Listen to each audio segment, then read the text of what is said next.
ଛୁଆ ଦିନେ ମାନେ ମୋତେ ଛାଡ଼ିକି ସେ ସ୍କୁଲ ଯିବାକୁ ବି କାନ୍ଦେ। ମାନେ ମୁଁ ତା ପାଖରେ ପୁରା ବଚପନ ସ୍କୁଲରେ ପଢ଼ୁଥିଲା। ମୁଁ ତା ପାଖରେ 3 ମାସ କ୍ଲାସ୍ ରୁମ୍‌ରେ ବି ବସିଛି। ତାପରେ ମୁଁ ଧୀରେ ଧୀରେ ତାଠୁ ଏଇଠିକି ଯାଉଛି କହିକି ଲୁଚି ଲୁଚି ଆସିକି ତାପରେ କ୍ଲାସ୍‌ରେ ତାକୁ ଧୀରେ ଧୀରେ ମୁଁ ଦେଖେ ବାହାରେ ଥାଇକି ସିଏ କେତେ ସମୟ ବସୁଛି ବୋଲି। ପୁଣି ପଛକୁ ଅନଉଥିବ ମାମା ଅଛି କି ନାହିଁ ବୋଲି।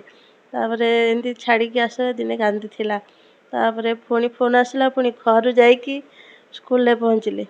ପୁଣି ତାକୁ ବୁଝେଇଲି, ବାବା ପାଠ ନ ପଢ଼ିଲେ କେମିତି ହେବ, ଆଉ ସବୁବେଳେ ମୁଁ ତ କ୍ଲାସ୍ ରୁମ୍‌ରେ ବସିପାରିବିନି ନା, ଆଉ ମନ ଦେଇକି ପାଠ ପଢ଼, ପାଠ ପଢ଼ିଲେ ସିନା ବଡ଼ ମଣିଷ ହବୁ।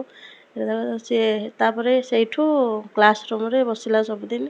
ସିଏ ଘଣ୍ଟେ ପଢ଼ିଲା ପରେ ମୁଁ ଯାଇକି ଆସେ ଘରକୁ, ପୁଣି ଯାଇକି 12:30 ବେଳକୁ ପୁଣି ତାକୁ ଧରିକି ଆସେ। ସମସ୍ତଙ୍କୁ ନମସ୍କାର, ଜୟ ଜଗନ୍ନାଥ। ନିକଟ ଅତୀତରେ ଦର୍ଶକ ବନ୍ଧୁ ତୁର୍କୀର ମର୍ସିନ୍ ଠାରେ ବିଶ୍ୱ ଆବିଲିଟି ସ୍ପୋର୍ଟସ୍ ଯୁବ କ୍ରୀଡ଼ାର ପାରା ବ୍ୟାଡମିଣ୍ଟନ ପ୍ରତିଯୋଗିତାରେ 3 ଗୋଟି ପଦକ ହାସଲ କରି ଯେମିତିକି ସ୍ୱର୍ଣ୍ଣ, କାଂସ୍ୟ ଏବଂ ତା ସହିତ ସିଲଭର 3 ଗୋଟି ପଦକ ହାସଲ କରି ଢେଙ୍କାନାଳ ମାଟିକୁ ବିଶ୍ୱ ଦରବାରରେ ପହଞ୍ଚାଇ ପାରିଛନ୍ତି। ଢେଙ୍କାନାଳ ମାଟିର ଗର୍ବ ଏବଂ ଗୌରବ। ତାଙ୍କୁ ସ୍ୱାଗତ କରିବା ଏବଂ ତାଙ୍କ ସହିତ ଢେର ସାରା କଥା ହେବା। ଏ ଢେଙ୍କାନାଳ ମାଟିର ଅନନ୍ୟ ପ୍ରତିଭା, ତାଙ୍କ ନାଁ ହେଉଛି ବିଭାସିନ୍ଧୁ ବାରିକ। ବିଭାସିନ୍ଧୁ, ନମସ୍କାର, ଜୟ ଜଗନ୍ନାଥ। ଜୟ ଜଗନ୍ନାଥ। ଆଦର୍ଶ ପ୍ଲସ୍କୁ ସ୍ୱାଗତ। ଧନ୍ୟବାଦ ଧନ୍ୟବାଦ। ବିଭାସିନ୍ଧୁ ଜଣେ ଅନନ୍ୟ ପ୍ରତିଭା। 2019ରୁ ତାଙ୍କର କ୍ୟାରିୟର ଆରମ୍ଭ ପାରା ବ୍ୟାଡମିଣ୍ଟନରେ। ତେବେ ତାଙ୍କ ସହିତ ଢେର ସାରା କଥା ହେବା। ପିଲାବେଳ କେମିତି ଥିଲା? ପିଲାବେଳେ ମୁଁ ମାନେ ଫାଷ୍ଟ ନର୍ମାଲ ଥିଲି। ତାପରେ 2012-13 ପରେ ମୋର ଡିଜାବିଲିଟି ଆସ୍ତେ ମୋର ଡିଜାବିଲିଟି ହେଲା। ତ ମୁଁ କିନ୍ତୁ ଛୁଆଦିନୁ ଯେତେବେଳେ ନର୍ମାଲ ଥିଲି ସେଇ ଟାଇମ୍ରୁ ମୁଁ ଟିକେ ସ୍ପୋର୍ଟସ୍ ଲଭର୍। ଛୁଆଦିନେ ଯେମିତି ଖରାଦିନେ ଆମର କ୍ରିକେଟ୍ ଖେଳାଯାଏ, ଶୀତଦିନେ ଆମର ବ୍ୟାଡ଼ମିଣ୍ଟନ ଖେଳାଯାଏ, ତ ମୁଁ ସେମିତି ଖେଳିଥିଲି। ତାପରେ ଯେତେବେଳେ ମୋ ଡିଜାବିଲିଟି ହେଲା, ମୋର ମାଇଣ୍ଡରେ ଥଟ୍ ନଥିଲା କି ମୁଁ ଗୋଟେ ଡିଜାବିଲିଟି ବୋଲି।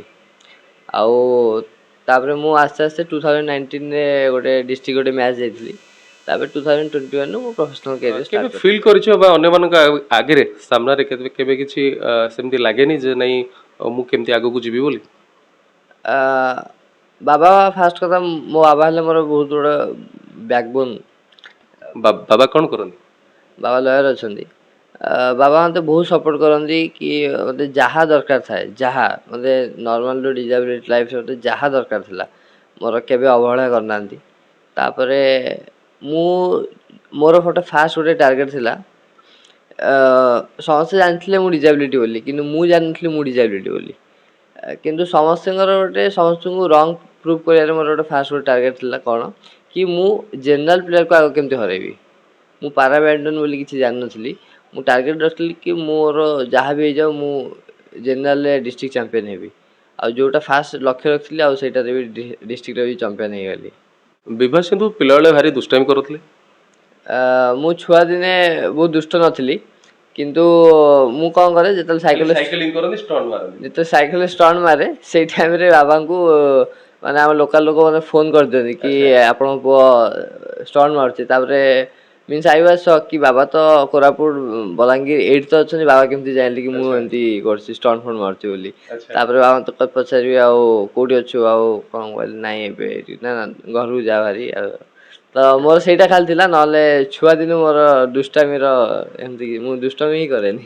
ଘରେ ସବୁଠୁ ବେଶୀ ବିଭାସିନ୍ଧୁଙ୍କୁ କିଏ ଭଲ ପାଆନ୍ତି? ବାବା, ମାମା, ପରିବାରରେ ଆଉ କିଏ? ସମସ୍ତେ ମୋତେ ଭଲ ପାଆନ୍ତି। ଏସବୁର ସଫଳତାର ଯେଉଁ ଶ୍ରେୟଟା କାହାକୁ ଦେବେ ଆପଣ? ଫାଷ୍ଟ ମୋ ବାପା ମାଆଙ୍କୁ ଦେବି, ତାପରେ ମୋ ଫ୍ୟାମିଲିକୁ ଦେବି, ଆଉ ତାପରେ ମୋ କୋଚ୍ ମାନଙ୍କୁ ଦେବି, ଆଉ ମୋର ୱେଲ୍ ୱିଶର୍ ଯେତେ ଅଛନ୍ତି ସମସ୍ତଙ୍କୁ ଦେବି। ଆଉ ମୋର ଯେତେ ବି ଭାଇ ଅଛନ୍ତି, ସ୍କୁଲରେ ବି ଅଛନ୍ତି, ତ ସମସ୍ତେ ଓଭରାଲ୍ ସମସ୍ତେ ହିଁ ମୋତେ ସପୋର୍ଟ କରୁଛନ୍ତି ଏଇ ମୋର ଜର୍ଣ୍ଣିରେ। ପୂର୍ବରୁ ଏଇ ତୁର୍କୀ ମର୍ସିନ୍ର ଯେଉଁ ପ୍ରତିଯୋଗିତା ହେଲା, ତା ପୂର୍ବରୁ ମଧ୍ୟ ଅନେକ ଦେଶକୁ ଆପଣ ଯାଇଛନ୍ତି ଖେଳିବା ପାଇଁ। କେଉଁ ଦେଶ ଯାଇଛନ୍ତି ଆଉ କ'ଣ ଅଭିଜ୍ଞତା ଥିଲା? ମୁଁ ଫାଷ୍ଟ ଉଗାଣ୍ଡା ଯାଇଥିଲି, ତାପରେ ଇଣ୍ଡୋନେସିଆ ଯାଇଥିଲି, ତାପରେ 2025ରେ ପୁଣି ମୋର ଉଗାଣ୍ଡା ଷ୍ଟାର୍ଟ ହେଇଥିଲା। ତ ତାପରେ ପୁଣି ପେରୁ ଯାଇଥିଲି, ଚାଇନା, ଇଜିପ୍ଟ, ଆଉ ଏବେ ଟର୍କୀ ଗଲି। ତ ମୋର ଏକ୍ସପିରିଏନ୍ସ ଭଲ ଥିଲା। ଯେତେବେଳେ ଯାଇଥିଲି ଉଗାଣ୍ଡା, ତ ଫାଷ୍ଟ ମୁଁ ସେଠି ନର୍ଭସ୍ ହେଇଗଲି କି କେମିତି ଖେଳିବି କ'ଣ ନାହିଁ। ତ କ୍ୱାର୍ଟର ଫାଇନାଲ୍ ହାରି ଯାଇଥିଲି। ତାପରେ ମୁଁ ଯେତେବେଳେ ଆଉ ଅନ୍ୟ ଦେଶକୁ ଗଲି, ତ ତ ସେଠି ମୋର କନଫିଡେନ୍ସ ଆସିଲା, ଆଉ ସେଠି ବି ମୁଁ ମେଡ଼ାଲ ବି ଜିତିଛି। ଯେମିତି ନ୍ୟାସନାଲରେ ବି ମୋର ଭଲ ପରଫର୍ମାନ୍ସ ଅଛି, ଜୁନିୟର ନ୍ୟାସନାଲରେ।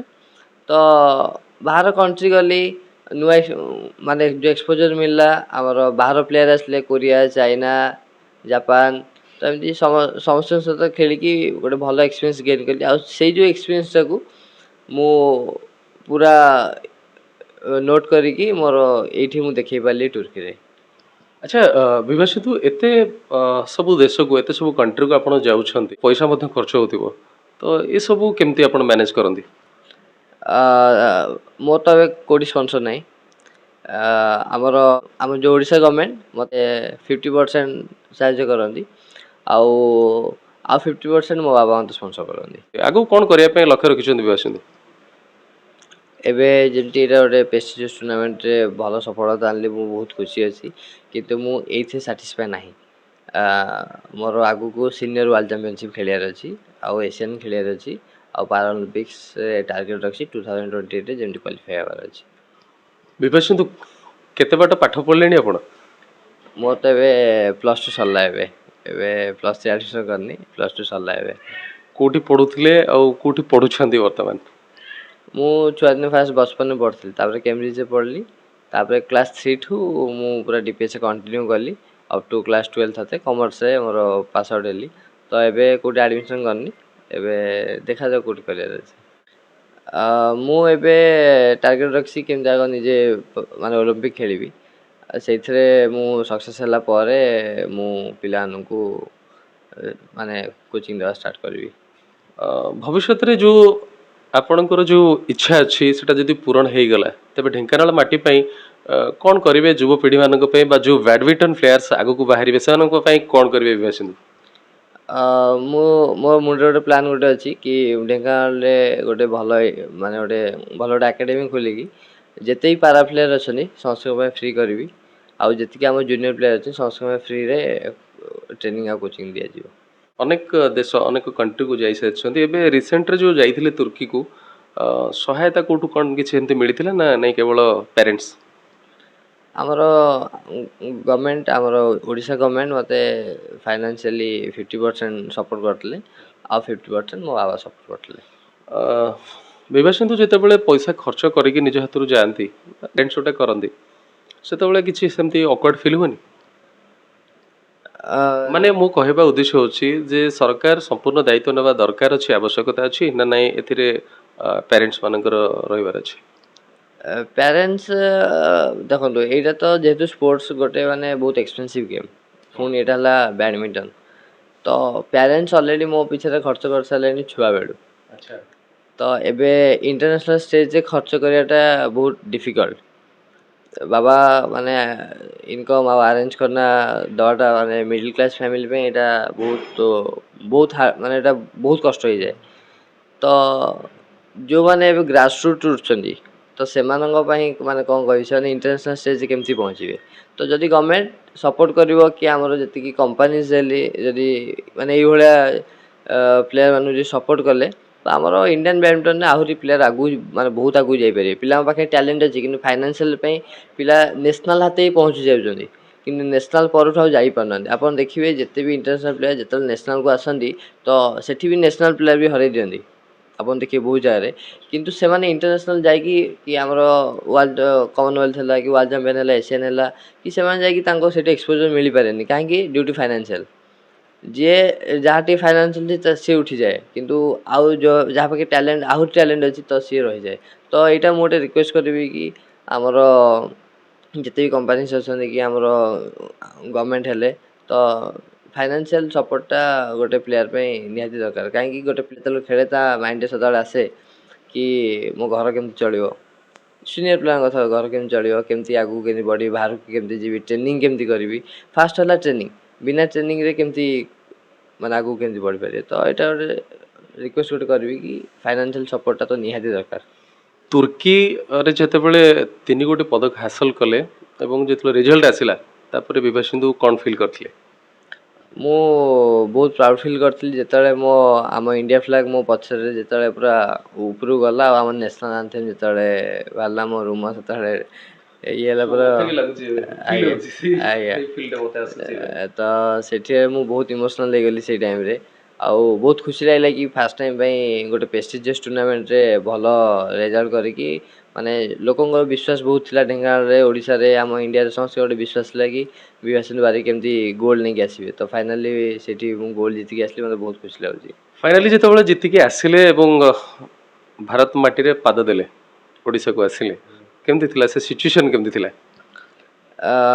ମୁଁ ଯେତେବେଳେ ସେଇଠି ଜିତିଲି ତ ଆଗ ବାବାଙ୍କୁ ଭିଡ଼ିଓ କଲ୍ କରିଥିଲି କି ବାବା ମେଡ଼ାଲ୍ ଜିତିଲି ମାଆଙ୍କୁ ବି ଭିଡ଼ିଓ କଲ୍ କରିଥିଲି ତାପରେ ଇନଷ୍ଟାଗ୍ରାମ ଗୋଟେ ଲାଇଭ୍ ବି ଯାଇଥିଲି ସମସ୍ତଙ୍କୁ ଦେଖେଇଲି ତାପରେ ଯେତେବେଳେ ଫ୍ଲାଇଟ୍ରେ ଆସିଲି ସେଇଟା ସବୁଠୁ ଗୋଟେ ବେଷ୍ଟ ମୁଭମେଣ୍ଟ ଗୋଟେ ଯେତେବେଳେ ଆମର ଏୟାର ଇଣ୍ଡିଆର କ୍ୟାପ୍ଟେନ୍ ଆଉ କ୍ରିଉ ମୁଁ ଦିଲ୍ଲୀରୁ ବାହାରିଲି ଯେତେବେଳେ ତ ସେତେବେଳେ ମୋର ଏଇଠି ମୋତେ ଫେଲିସିଟେସନ୍ କଲେ ଆମର ଭୁବନେଶ୍ୱର ଏୟାରପୋର୍ଟରେ ତ ସେଇଠି ଆମର ଏୟାର ଇଣ୍ଡିଆରେ କ୍ରିଉ ଆଉ ଆମର କ୍ୟାପ୍ଟେନ୍ ସେଠି ଗୋଟେ ଟୋକନ୍ ଅଫ୍ ଲଭ୍ର ଗୋଟେ ଆପ୍ରିସିଏସନ୍ ଦେଇଥିଲେ ଆଉ ସେଇଠି ଫ୍ଲାଇଟ୍ରେ ଆନାଉନ୍ସ କଲେ ଯେଉଁଟାକି ବହୁତ ରେୟାର ଜିନିଷଟା ଏଇଟା ଗୋଟେ ତ ସେଇଠି ଆନାଉନ୍ସ କଲେ କି ବିଭାସିନି ବାରିକ ଗୋଲ୍ଡ ଜିତିଛନ୍ତି ଆଉ ତାଙ୍କୁ ବେଷ୍ଟ ୱିଶେସ୍ ଆଉ ମୋ ସାଇଟ୍ରେ ଆମର ପଦ୍ମାକର ରଣପସୀ ସାର୍ ଥିଲେ ଯିଏକି IPS ଓଡ଼ିଶାର ସିଏ ମୋତେ ବେଷ୍ଟ ୱିଶେସ୍ ଜଣେଇକି ମୋତେ ଫୋନ୍ ବି କଲେ ତାପରେ କି କଂଗ୍ରାଚୁଲେସନ୍ସ ଆଉ ଥରେ ମୋତେ ଜଣେଇଲେ ତ ଏଇଟା ଗୋଟେ ବହୁତ ପ୍ରାଉଡ଼ ମୁମେଣ୍ଟ ଥିଲା କି ଏୟାର ଇଣ୍ଡିଆର ଆପ୍ରିସିଏସନ୍ ଆଉ ସାଇଟ୍ରେ ଗୋଟେ IPS ଅଫିସର ଯେଉଁଟାକି ମୋ ଛୁଆଦିନେ ଗୋଟେ ଲକ୍ଷ୍ୟ ବି ଥିଲା କି IPS ହେବାର ଅଛି ତ ମୋତେ ବହୁତ ଖୁସି ଲାଗିଲା ସାର୍ଙ୍କର ଯେଉଁ ମୋତେ ଯେଉଁ ଜଣେଇଲେ ୱିଶେସ୍ଟା ଯେଉଁ ଜଣେଇଲେ ମୋତେ ବହୁତ ଖୁସି ଲାଗିଲା ସେଠି। ଭୁବନେଶ୍ୱର ମାଟିରେ ଯେତେବେଳେ ପାଦ ଦେଲ ସେତେବେଳେ କ'ଣ ଥିଲା? ଭୁବନେଶ୍ୱର ପାଦରେ ମାରିଦେଲା ପରେ ବାବା ଠିଆ ହେଇଥିଲେ ପୁରା ଇଏରେ ଠିଆ ହେଇଥିଲେ ଏୟାରପୋର୍ଟ ବାହାରେ ପୁରା ଠିଆ ହେଇଥିଲେ ନ୍ୟୁଜ୍ରେ ସମସ୍ତେ ଠିଆ ହେଇଥିଲେ ତ ବାବାଙ୍କୁ ଦେଖିକି ବହୁତ ଖୁସି ଲାଗିଲା ବାବାଙ୍କ ପାଖରେ ଯାଇ ପହଞ୍ଚିକି ହକ୍ କରିକି ତାଙ୍କୁ ମେଡ଼ାଲ୍ ଦେଇକି ତାଙ୍କୁ ଗୋଡ଼ ତଳେ ମୁଣ୍ଡିଆ ମାରିଲା ଏଇଟା ମାନେ ବହୁତ ପ୍ରାଉଡ଼ ମୁଭମେଣ୍ଟ ଲାଗିଲା ମୋତେ ଏଇଟା। ତାପରେ ଆସିକି ଢେଙ୍କାନାଳ ମାନେ ନିଜ ମାଟିରେ ପାଦ ଦେଲେ କଲେକ୍ଟର ଡାକିଥିଲେ ଆମର SP ଅଫିସରେ ଡାକିଥିଲେ ତାପରେ ଆମର ଭୁବନେଶ୍ୱରର ଆମର ସ୍ପୋର୍ଟସ୍ ମିନିଷ୍ଟର ହେଲେ ଓଡ଼ିଶାର ସେ ସୂର୍ଯ୍ୟବଂଶୀ ସୁରଜ ଆମର ଯେଉଁଠି ନ୍ୟାସନାଲ୍ ଯେଉଁଠି ହେଉଛି ଏବେ ମୋତେ ସେଇଠି ଡାକିକି ମୋତେ ଫେଲିସିଟେସନ୍ କରାଇଲେ ତ ସେଇଟା ବି ଗୋଟେ ବହୁତ ବଡ଼ କଥା ଗୋଟେ କାହିଁକି ଗୋଟେ ଇଭେଣ୍ଟରେ ପୁଣି ଗୋଟେ ନ୍ୟାସନାଲ୍ ଯେଉଁଠିକି ବଡ଼ ବଡ଼ ପ୍ଲେୟାର ଆପଣ ଜାଣିଥିବେ ଅନିମେଷ କୁଜୁଠୁ ନେଇକି ଶ୍ୟାମନନ୍ଦ ମ୍ୟାମ୍ ହାତେ ଯେଉଁମାନେ ଖେଳୁଥିଲେ ସେଇଠି ତ ସେଇଠି ମୋତେ ଫେଲିସିଟେସନ୍ ଗୋଟେ କଲେ ଆମର ମିନିଷ୍ଟର କଲେ ସେକ୍ରେଟାରୀ କଲେ ଆମର ଡାଇରେକ୍ଟର କଲେ ଆମର ଆଡ଼ିସନାଲ୍ ସେକ୍ରେଟାରୀ କଲେ ଜଏଣ୍ଟ ସେକ୍ରେଟାରୀ କଲେ ସମସ୍ତେ ସେଠି ମାନେ ଫେଲିସିଟେସନ୍ ମୋତେ ଗୋଟେ କଲେ ତାପରେ ଆମର ଢେଙ୍କାନାଳରେ ଆମର XMLA ସୁଧୀର ସାର୍ ସିଏ ବି କଲେ ଆଉ ଆମର ଫୁଡ଼୍ ମିନିଷ୍ଟର କୃଷ୍ଣ ସାର୍ ସିଏ ବି ମୋତେ କଲେ ତ ମୋତେ ଗୋଟେ ବହୁତ ପ୍ରାଉଡ଼ ଫିଲ୍ ହେଲା କି ସମସ୍ତେ ଖୁସି ଅଛନ୍ତି ଯାହା ହଉ ବିଭାସିନି ଯାହା ଆଶା ରଖିଥିଲେ ସେଇଟା ଆନା ଦେଇପାରିଲି। ଫାଇନାଲି ଢେଙ୍କାନାଳର ଇତିହାସରେ ନାଁଟା ଲେଖିଦେଲେ ବିଭାସିନି ବାରିକ କାରଣ ଯେତେବେଳେ ଯେଉଁ ଜିନିଷଟା ଫାଷ୍ଟ ହୁଏ ସେଇଟା ସବୁବେଳେ ଫାଷ୍ଟ ହିଁ ରହିଥାଏ ତେବେ ବିଭାସିନି ଢେଙ୍କାନାଳ ମାଟିରେ ଜନ୍ମ ହେଇକି ଜଣେ ଢେଙ୍କାନାଳିଆ ଭାବରେ କ'ଣ କହିବେ? ଢେଙ୍କାନାଳ ଭାବରେ ତ ମୁଁ ବହୁତ ଖୁସି ଅଛି କି ମୁଁ ଏଇଟା ବି ଚାହୁଁଛି ଆହୁରି ଢେଙ୍କାନାଳ ଏମିତି ବହୁତ ଆଗକୁ ଯାଆନ୍ତୁ ଆଉ ଯାହା ବି ସ୍ପୋର୍ଟସରେ କିଛି ମୁଁ ଯେତିକି ବି ଜାଣିଛି ଯାହାକୁ ଦରକାର ମୁଁ 100 ମୋର ଏଫର୍ଟ ଦେଇକି ତାଙ୍କୁ ସପୋର୍ଟ କରିବି ଯେତିକି ବି ଆମର ଖେଳାଳି ଅଛନ୍ତି ଢେଙ୍କାନାଳରେ। ଆଚ୍ଛା ବିଭାସିନି କେବଳ ବ୍ୟାଡ଼ମିଣ୍ଟନରେ ରୁଚି ଅଛି ନା ଅନ୍ୟ ଅନ୍ୟ କେଉଁଥିରେ ରୁଚି ଅଛି ଯେମିତିକି ଖାଇବାରେ କ'ଣ ପସନ୍ଦ? ଖାଇବାରେ ତ ମୁଁ ବିରିୟାନୀ ଖାଏ ସଦାବେଳେ। ଭେଜ୍ ନା ନନ୍ ଭେଜ୍? ନନଭେଜ୍। କେଉଁଠି ବୁଲିବା ପାଇଁ ଭଲ ଲାଗେ ଯେତେବେଳେ ଫ୍ରି ଟାଇମ୍ ପାଅ? ମୋତେ ଟିକେ ମାଉଣ୍ଟେନ୍ସ ଏରିଆ ମୋତେ ଭଲ ଲାଗେ ମନ୍ଦିର ଯିବା ପାଇଁ ମୋତେ ଭଲ ଲାଗେ। ଯଦି ପ୍ରଶ୍ନ କରାଯାଏ ବାବା ଏବଂ ମାମା ଭିତରେ ତାଙ୍କ ଭିତରେ ସବୁଠୁ ଅଧିକ କିଏ ତମେ କାହାକୁ ବେଶୀ ଗୁରୁତ୍ୱ ଦେବ ବା କାହାକୁ ବେଶୀ ଭଲ ପାଅ? ବାବା ମା ଦି ଜଣଙ୍କୁ ଭଲ ପାଏ। ନା ନା ନା ସବୁବେଳେ ସପୋର୍ଟ କିଏ କରନ୍ତି ବାବା ବେଶୀ କରନ୍ତି ନା ମାମା? ନା ସମସ୍ତେ ଏ ସପୋର୍ଟ ତ ସମସ୍ତେ କରନ୍ତି ଦି ଜଣ ମିଶିକି ସପୋର୍ଟ କରନ୍ତି। କେଉଁ କଲର୍ ପସନ୍ଦ ବିଭାସିନିକୁ? ମୋର ହ୍ୱାଇଟ୍। ଆଉ କ'ଣ ଖେଳିବା ପାଇଁ ଭଲ ଲାଗେ? ଆପଣ ତ ଜାଣିଥିବେ କ୍ରିକେଟ। ଡିଜାବିଲିଟି କେତେ ପରସେଣ୍ଟ ଅଛି? ମୋର ଏବେ ଅଛି 50%। ଡିଜାବିଲିଟି ଥାଇ ମଧ୍ୟ କେବେ ହାର ମାନି ନାହାନ୍ତି ଏବଂ ସବୁବେଳେ ଆଗକୁ ବଢ଼ିବା ପାଇଁ ଚେଷ୍ଟା କରିଛନ୍ତି ସେଭଳି ଜଣେ ଅନନ୍ୟ ପ୍ରତିଭା ଆମ ଢେଙ୍କାନାଳ ମାଟିର ଗର୍ବ ଏବଂ ଗୌରବ 18 ବର୍ଷୀୟ ଯୁବକ ପ୍ରତିଭା ବିଭାସିନି ବାରିକ। ଗେହ୍ଲାରେ କ'ଣ ଡାକନ୍ତି ଘରେ? ବାବା ଡାକନ୍ତି ବାବା ଗେଲୁ ଡାକନ୍ତି। ବାବା ମାମା ଦି ଜଣ ଯାକ ଗେଲୁ ଡାକନ୍ତି। ହଁ ଆଚ୍ଛା ପରିବାର ଭିତରେ ଆଉ କିଏ କିଏ ଅଛନ୍ତି? ଅଛନ୍ତି, ଜେଜେବାପା ଅଛନ୍ତି, ଜେଜେମା ଅଛନ୍ତି, ଦାଦା ଅଛନ୍ତି, ଖୁଡ଼ି ଅଛନ୍ତି, ଆଉ ଭାଇ ଭଉଣୀମାନେ ଅଛନ୍ତି। ମୋର ଗୋଟେ ସାନ ଭାଇଟେ ବି ଅଛି, ବ୍ରଜେଶ ବାରିକ। ଦାଦାଙ୍କର ଅ, ପୁଅ ଝିଅ ଅଛନ୍ତି। ମୁଁ ଚାହିଁବି ଟିକେ ବ୍ରଜେଶକୁ ଡାକିବା, ତାଙ୍କୁ ଟିକେ କ୍ୟାମେରା ସାମ୍ନାକୁ ଆଣିବା। ବ୍ରଜେଶକୁ ଡାକି ଦିଅ ଟିକେ। ଆସିଲା ତମେ ହଉଛ ବ୍ରଜେଶ? ଆଜ୍ଞା। ତମ ସେ ପଛପଟେ କଣ ଗୋଟେ ଲାଗିଛି? ଚୁଟିଟା କୋଉ କ୍ଲାସରେ ପଢୁଛ? 3A କୋଉ ସ୍କୁଲରେ? Delhi public school. ତମକୁ ବ୍ୟାଡମିଣ୍ଟନ ପସନ୍ଦ ଲାଗେ? ଆଜ୍ଞା। ତମେ ଖେଳୁଛ? ଆଜ୍ଞା। ବଡ଼ ହେଲେ କଣ ଖେଳିକି କଣ କରିବ? କଣ ଖେଳିବ ବଡ଼ ହେଲେ? ବ୍ୟାଡମିଣ୍ଟନ। ତମେ ବି ବ୍ୟାଡମିଣ୍ଟନ ଖେଳିବ? ତାମାନେ ତମ ଭାଇ ବିଶ୍ୱ ଦରବାରରେ ପହଞ୍ଚିଗଲେ, ତମେ ବି ବିଶ୍ୱ ଦରବାରରେ ପହଞ୍ଚିବ? ଆଜ୍ଞା। ମାନେ ପାଠ ପଢିଲା ବେଳେ ବହୁତ ଦୁଷ୍ଟାମି କରୁଛ, ମୁଁ ଖବର ନେଇଛି। ନା ଏମିତି କିଛି ନାହିଁ ତ। ଭଲ ପାଠ ପଢୁଛ ତ? ଆଜ୍ଞା। ଧନ୍ୟବାଦ। ତମେ ବଡ ଭାଇଙ୍କୁ କେତେ ଭଲ ପାଅ? ସେ ବ୍ୟାଡମିଣ୍ଟନ ଖେଳିକି ଆଜି ଏ ଜାଗାରେ ପହଞ୍ଚିଛନ୍ତି, ତମକୁ କେମିତି ଫିଲ୍ ହଉଛି? ବଢିଆ ଫିଲ୍ ହଉଛି। ଖାଲି ବଢିଆ ଫିଲ୍ ହଉଛି? ହୁଁ। ତୁର୍କୀରୁ ତମ ଭାଇ ତମ ପାଇଁ କଣ ଆଣିଛନ୍ତି? ଚକଲେଟ। ତମେ ସେ ଚକଲେଟ ଖାଇ ଖାଇକା ତମ ଦାନ୍ତରୁ 3 ଭାଗ ଚକଲେଟ ହିଁ ଖାଇଯାଇଛି ତମ ଦାନ୍ତକୁ, ହଁ କି ନାଇଁ? ହୁଁ। ଟିକେ ଦାନ୍ତ ଦେଖେଇଦେଲ।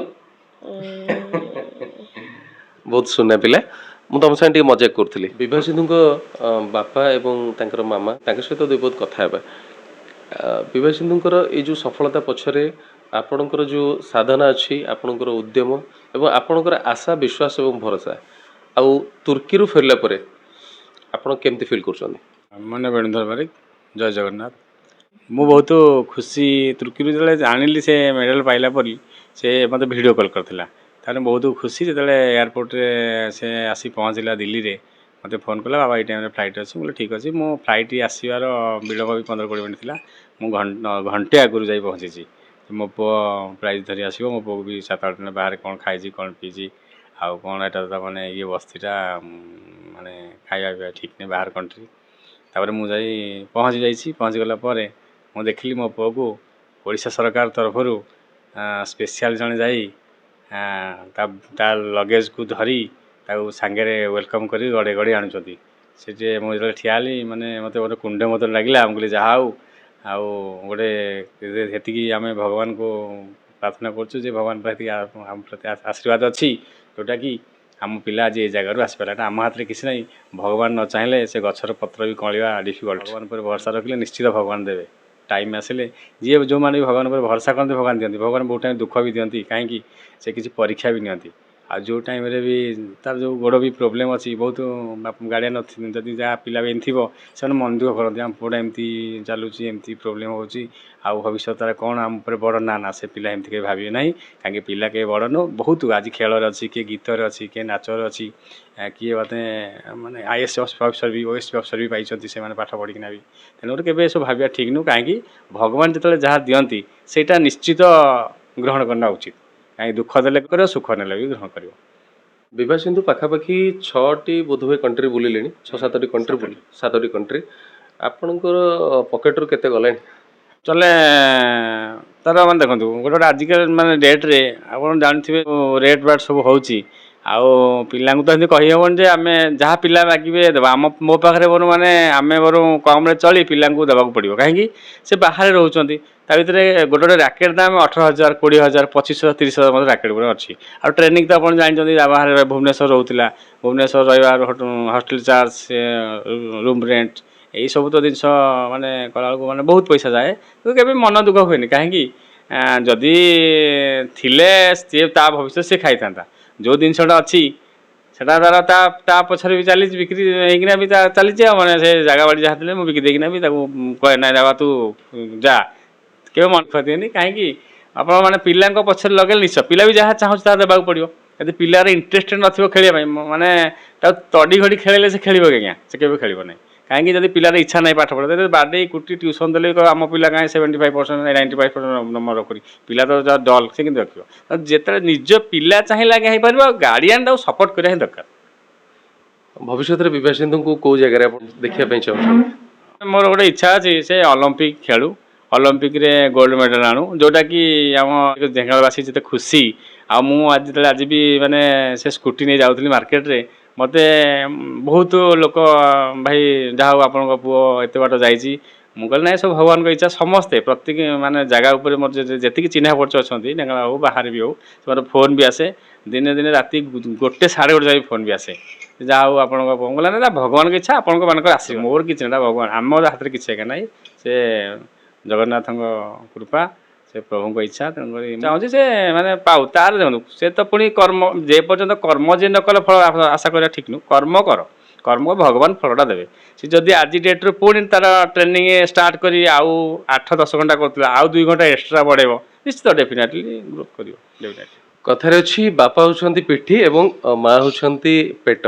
କାରଣ ପେଟ କଥା କେବଳ ମା ହିଁ ଜାଣନ୍ତି। ଏବଂ ପିଠି ଏଥିପାଇଁ କହିଲି ଯେ ଯେତେବେଳେ ପିଲାମାନେ ଆଗକୁ ବଢ଼ିବା ପାଇଁ ଚେଷ୍ଟା କରନ୍ତି ସେତେବେଳେ ଗୋଟେ କଥାରେ ଅଛି ନା, ଚାଲ କୋଉ ବାପା ପିଠିରେ ପଡ଼ିବ, ସେ ବାପା ହିଁ ପିଠିରେ ପଡ଼ନ୍ତି। ଆଉ ଇଏ ହେଉଛନ୍ତି ସେଇ ପିଠି ବିଭାସିତଙ୍କର, ଯିଏ ଆଜି ବିଭାସିତଙ୍କୁ ଏତେ ବାଟରେ ପହଞ୍ଚାଇ ପାରିଛନ୍ତି। ତେବେ ତାଙ୍କ ମାଙ୍କ ସହିତ କଥା ହେବା। ଆଦର୍ଶ ପ୍ଲସ୍କୁ ସ୍ୱାଗତ। କେମିତି ଅଛନ୍ତି ଆଉ ଆଜି କ'ଣ ଫିଲ୍ କରୁଛନ୍ତି? ଆଜି ବିଭାସିତୁ ଆମ ଢେଙ୍କାନାଳ ମାଟିର ନାଁକୁ ନେଇକି ବିଶ୍ୱ ଦରବାରରେ ପହଞ୍ଚାଇଛନ୍ତି। ନମସ୍କାର, ମୁଁ କ୍ଷମତାମୟ ବାରିକ, ବିବାସିନ୍ଦୁର ମାମା। ବହୁତ ପ୍ରାଉଡ଼ ଫିଲ୍ କରୁଛି ପୁଅ ସକାଶେ। ମାନେ ସେ ଯେଉଁ ଖେଳିକି ଯେତିକି କଷ୍ଟ କରୁଥିଲା ତାର ଆଜି ଫଳ ପାଇଛି। ଆଉ ଢେଙ୍କାନାଳରେ ଯେତିକି ଖୁସି ଅଛନ୍ତି ସାରା ଓଡ଼ିଶାବାସୀ ବି ବହୁତ ଖୁସି ଅଛନ୍ତି। ଯେତେବେଳେ ତୁର୍କୀରେ ବିଭାସିନ୍ଦୁଙ୍କୁ ପୁରସ୍କୃତ କରାଯାଉଥିଲା ଏବଂ ସେ ଫେରିଲେ ଆଉ ସେ ଯେଉଁ ମୁମେଣ୍ଟ ଆପଣଙ୍କୁ ଭିଡ଼ିଓ କଲ୍ କରିକି ସେ ଦେଖାଉଥିଲେ, କେମିତି କ'ଣ ଫିଲ୍ କରୁଥିଲେ ଆପଣ ସେତେବେଳେ? ବହୁତ ପ୍ରାଉଡ଼ ଫିଲ୍ କରୁଥିଲି ଯେତେବେଳେ ଆମ ଫ୍ଲାଗ୍ ଉଡ଼ୁଥିଲା, ସେ ହାତ ଟେକିକି ଯାଉଥିଲା, ସେତେବେଳେ ମୋତେ ବହୁତ ଖୁସି ଲାଗୁଥିଲା। ପୁଅଙ୍କ ପାଇଁ ଆପଣ କେତେ ଖୁସି ବା କେତେ ତାଙ୍କୁ ଭଲ ପାଆନ୍ତି ଏବଂ କେତେ ସିଏ ଦୁଷ୍ଟାମି କଲାବେଳେ ବା ଆପଣଙ୍କ ସହିତ କିଛି ମାଆଙ୍କ ସହିତ ଯେଉଁ ପୁଅ ଆଉ ମା ଭିତରେ ଯେଉଁ ସମ୍ପର୍କଟା ଥାଏ, ଯେ ଅଳି କରିବା ବା ଦୁଷ୍ଟାମି କରିବା, ସେ ସବୁ କେମିତି ଆପଣଙ୍କୁ ଫିଲ୍ ହୁଏ? ଆମେ ତ ମା ପେନୁ ସାଙ୍ଗ ଭଳିଆ ଦୁଇ ଜଣଙ୍କ। ସିଏ ମୋତେ କହିଲେ, ମୁଁ ତାକୁ ଚିଡ଼ି ଚିଡ଼ିକି ବାଡ଼େ, ସିଏ ବି ମୋତେ ମାଡ଼େ। ଆଉ କହିହେବନି ତା ସହିତ ମା ପୁଅଙ୍କର ସମ୍ପର୍କଟା, ଆଉ ଯେତିକି ଭଲ ପାଇବା ଅଛି ତାଠି ମୋର ପୁଣି କାହାଠି ବି ନଥାଏ। ଆଶୀର୍ବାଦ ତ ଅଛି, ତାପରେ ଭଗବାନ କରନ୍ତୁ ସେ ଆଗକୁ ଯାଉ, ଆଉ ୱାର୍ଲଡ଼ ଚମ୍ପିଆନ୍ ନେଇ ଗୋଲ୍ଡ ମେଡ଼ାଲ ନେଇକି ଓଡ଼ିଶା ଭାରତ ପାଇଁ, ଢେଙ୍କାନାଳବାସୀଙ୍କ ପାଇଁ ଗର୍ବ ଗୌରବ ଆଣୁ। ବହୁତ ବହୁତ ଧନ୍ୟବାଦ। ଆପଣମାନେ ଶୁଣୁଥିଲେ ବିଭାସିନ୍ଦୁଙ୍କର ବାବା ଏବଂ ତାଙ୍କର ମାମାଙ୍କର ପ୍ରତିକ୍ରିୟା। ତେବେ ଦର୍ଶକ ବନ୍ଧୁ, ବିଭାସିନ୍ଦୁ ଯିଏକି ଅନନ୍ୟ ପ୍ରତିଭା ଢେଙ୍କାନାଳ ମାଟିର ଏବଂ ବିଶ୍ୱ ଦରବାରରେ ଆଜି ଢେଙ୍କାନାଳର ପରିଚୟକୁ, ନିଜର ପରିଚୟକୁ ସୃଷ୍ଟି କରିପାରିଛନ୍ତି। ଆପଣମାନେ ଦେଖୁଥିଲେ, ତାଙ୍କ ବିଷୟରେ ଶୁଣୁଥିଲେ ଏବଂ ତାଙ୍କ ସହିତ ଆମେ କଥା ହେଉଥିଲେ। ତେବେ ଆଜିର କାର୍ଯ୍ୟକ୍ରମକୁ ଆମେ ଏଇଠି ରଖିବା ଏବଂ ବିଦାୟ ନେବା। ଏବଂ ବିଭାସିନ୍ଦୁଙ୍କୁ ଭଗବାନଙ୍କ ପାଖରେ ପ୍ରାର୍ଥନା କରୁଛୁ ଆଦର୍ଶ ପ୍ଲସ୍ ପରିବାର ତରଫରୁ, ସେ ଯେମିତି ତାଙ୍କର ଅଧ୍ୟବସାୟ, ତାଙ୍କର ସାଧନା ଏବଂ ତାଙ୍କର ଆଶା, ବିଶ୍ୱାସ, ଭରସା ଏବଂ ତାଙ୍କର ଯେଉଁଭଳି ଭାବରେ ପ୍ରେରଣା ଯେଉଁମାନଙ୍କ ଠାରୁ ପାଉଛନ୍ତି, ସେ ସବୁବେଳେ ସେମିତି ନିବିଡ଼ ଥାଉ ଏବଂ ବହୁତ ଆଗକୁ ଯାଆନ୍ତୁ ଏବଂ ବିଶ୍ୱ ଦରବାରରେ ନିଜର ପରିଚୟକୁ ସେମିତି ବଜାୟ ରଖିଥାନ୍ତୁ। ତେବେ ରହିଲି, ନମସ୍କାର, ଜୟ ଜଗନ୍ନାଥ। ଜୟ ଜଗନ୍ନାଥ।